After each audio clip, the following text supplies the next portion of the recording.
आपको बता दें, प्रधानमंत्री नरेंद्र मोदी का इस साल का पहला पॉडकास्ट हुआ है जिसको निखिल कामत ने किया है, और इसमें पीएम मोदी ने साफ तौर पर बताया कि भविष्य की योजनाएं क्या कुछ हैं, सरकार किस ओर ध्यान देने जा रही है। सुनिए। ऐसा है कि मैंने कहा नियम किसने बनाया? तो बोले हमने बनाया। मैंने कहा अब आपको जमीन पर गए तो आपको पता चला कि सामान्य मानवी की मुसीबत क्या है। मैंने कहा अब नियम बदलो, और सारे नियम उन्हीं लोगों ने बदले और तेजी से काम हुआ। और जब जनवरी महीने में देश भर के दुनिया भर का मीडिया वहां गया तो उसने लगा कि भाई, तो अब मैं वहां पॉलिटिक्स नहीं कर रहा था, मैं टीम स्पिरिट से सबको मोटिवेट करते हुए एक परिणाम की तरफ ले जा। मैं अनुभवी नहीं था, मैं नया था, मुझे सरकार चलाने का कोई ज्ञान नहीं था। मैं यहाँ दिल्ली में आया तो दिल्ली में मैंने मेरे सचिवों को एक दिन बुलाया। मैंने कहा मेरी एक इच्छा है, आप करोगे काम? बोले नहीं, आप सब बताइए जो। मैंने कहा कि आप सब लोग अपने परिवार के साथ 2-3 दिन की छुट्टी लीजिए। तो उनको लगा ये प्राइम मिनिस्टर छुट्टी क्या? मैंने कहा लेकिन छुट्टी में काम करना है। आप जब आईएएस अफसर बने और पहली जो जॉब की थी जिस गांव में, वहां जाइए, 2 रात वहां रुकिए, अपने बच्चों वगैरह ले गया और अपनी पत्नी को, बच्चों को बताइए कि भाई इस ऑफिस में मैं बैठता था, यहाँ पंखा भी नहीं था, एम्बेसडर गाड़ी एक थी तो 4 लोग जाते थे, सारा दिखाओ और फिर आगे हम बात करेंगे। गए सब लोग, आए।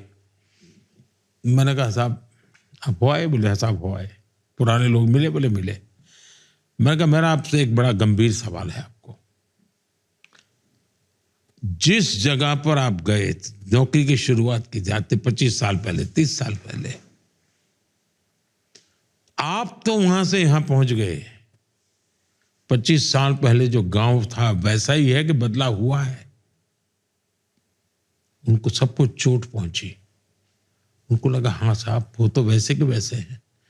मैंने कहा मुझे बताइए कौन जिम्मेवार?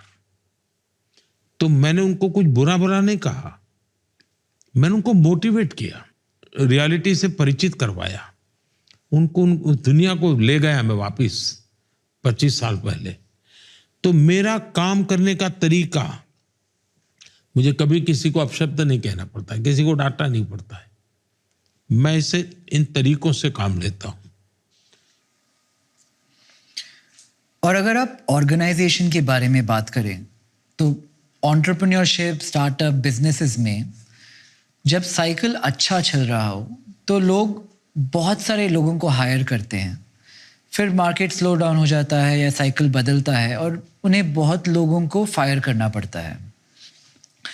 आपने हमेशा से कहा है मिनिमम गवर्नमेंट, मैक्सिमम गवर्नेंस।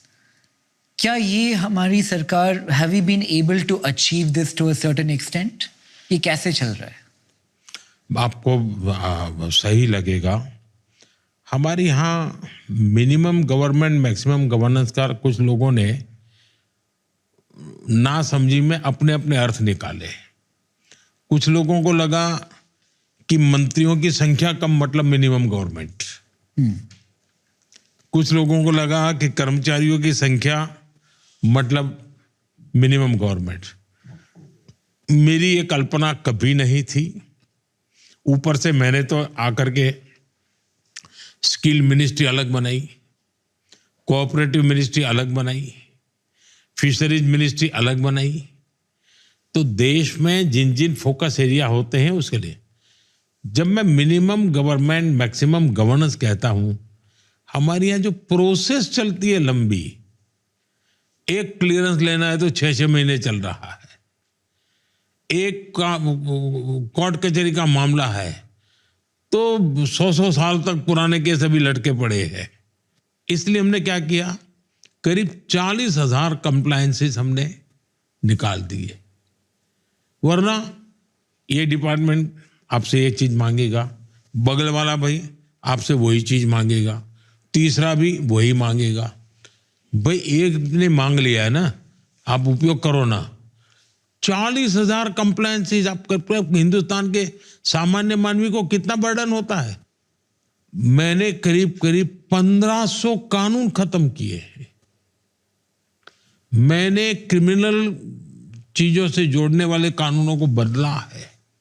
तो मेरी जो मिनिमम गवर्नमेंट मैक्सिमम गवर्नेंस का कल्पना है वो ये है, और मैं आज देख रहा हूं कि ये सब चीजें हो रही है। सर,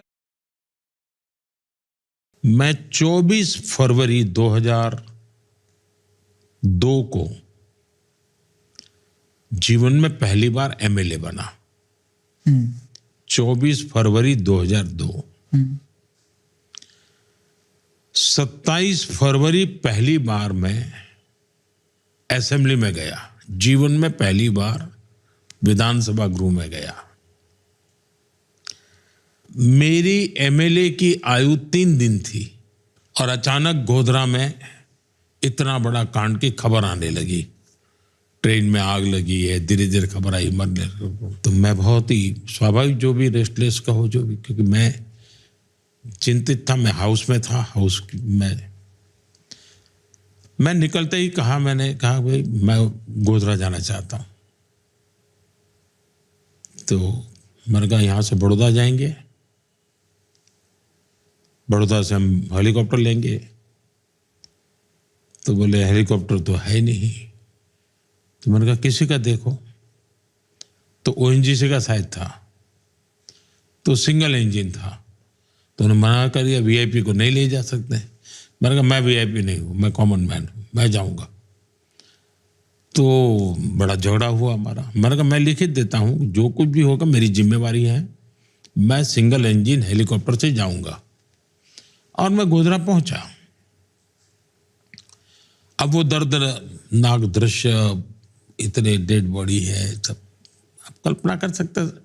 मैं भी इंसान हूँ, मुझे भी सब कुछ हुआ जो होना था, लेकिन मुझे मालूम था कि मैं एक ऐसे पद पर बैठा हूँ कि मुझे मेरे इमोशंस को, मेरी ये जो नेचुरल टेंडेंसी मनुष्य की होती है, उन सब से बाहर रहना होगा, सबसे ऊपर रहना होगा। और जो भी कर सकता हूं करके मैंने कोशिश की अपने आप को संभालने की। जब मुख्यमंत्री बना तो मेरा एक भाषण था, और सहज रूप से मैंने कहा था कि मैं मेहनत करने में कोई कमी नहीं रखूंगा। दूसरा, मैं मेरे लिए कुछ नहीं करूंगा।